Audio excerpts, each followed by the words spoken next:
Hello. What's new, pussycat? Well, for one thing, we are in this alternate dimension, and there is the sound of a tennis match and no apparent source for it. What tennis match?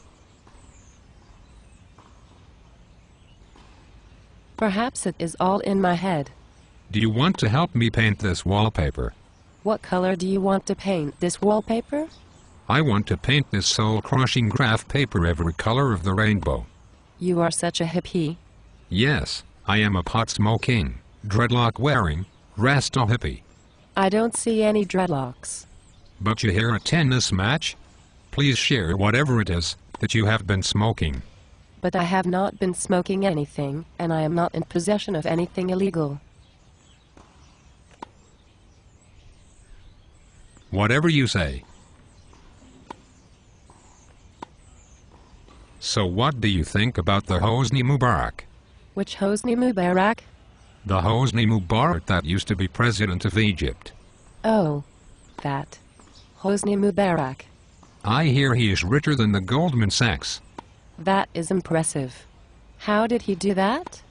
The same way the Goldman Sachs did it. He used the government to steal from his countrymen, and laughed all day long while they struggled to earn enough money to buy bread. That sounds familiar. If only they had the good government in Egypt. Had what? The good government. What is that? You know, the good government is the one that creates an environment where people prosper, and laws prevent corporations from abusing poorer individual citizens. What kind of government is that? I suppose it is the democracy. So democracy is the good government? Yes. Why do you say that? Well, the President Bush said that the democracies do not go to war with other democracies. Remind me again what kind of government Germany had in 1939. It was Nazi government. How did the Nazi Party and the Hitler come to the power? They were elected in the democratic elections. Then they went to war with other democracies. But at least the democracy gives its citizens the opportunity to prosper. Yes. The democracy really brought prosperity in the U.S. in the 1930s and the 1970s and the last 10 years. What about the republics? The republics are just like the democracies, except that they take slightly longer for the tyrants to usurp. Are you saying that we should have a hereditary monarchy? Yes. That is exactly what I am saying. Just kidding. I am saying that the good government is a myth. Myths are based in reality. Yes. The myth of the good government seems to be based on voluntarianist arbitration in peaceful, nomadic society. I did not understand anything that you just said.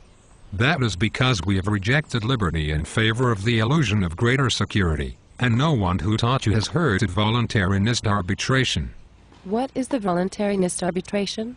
It is a form of self-government that utilizes the assistance of the wise, without vesting anyone with power over anyone else. How is that?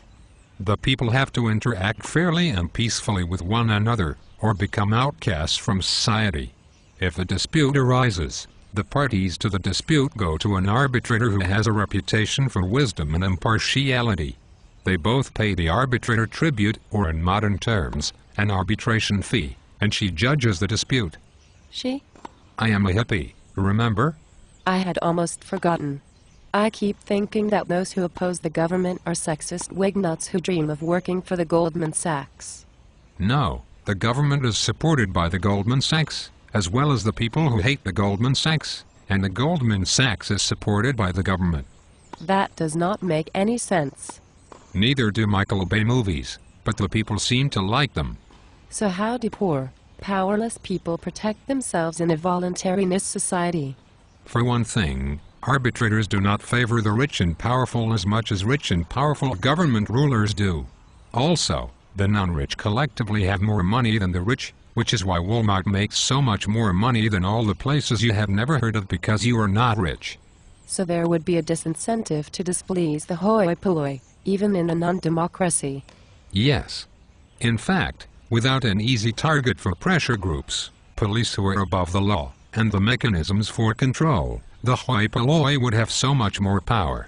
What does hoi polloi mean? It's Greek for commoners. And you spelled it wrong. How do you know? Everything you say shows up on the graph paper behind you. I don't see anything. Okay, maybe I am the one who is high off my ass. Speaking of irreverent things that offend Christians, isn't voluntarism against the Bible? No, not at all. In fact, when God made a nation for himself in Palestine over 3,000 years ago, he established a voluntarianist arbitration system in lieu of what we know today as government. No way. Yes way. Furthermore, when the people of Israel demanded a government with rulers, taxes, and a military draft, God told the prophet Samuel that they had rejected him. They had rejected Samuel. No, they had rejected God. So why do Christians support the government? It is based on mistaken understandings of the New Testament call to pay taxes and obey rulers. So if God commands Christians to pay taxes and obey rulers, that must mean he loves government, right? That is not true. From the Sermon on the Mount, it is clear that Christians are being told to be very patient with injustices of which they are the sole victims, and government, being inherently a thieving, rascally institution, is one of those injustices. So Christians who establish democracies that tax and antagonize people and start wars with weaker countries are sinning. Yes. You are certainly a political and religious radical. Actually, I'm very conservative. I want as little politics as feasible, which is none, and I do not deviate from the text of the Bible. Any investment advice, Ras Dexter? I don't like to tell other people what to do, but I'm withdrawing all my money from the bank in rolls of nickels.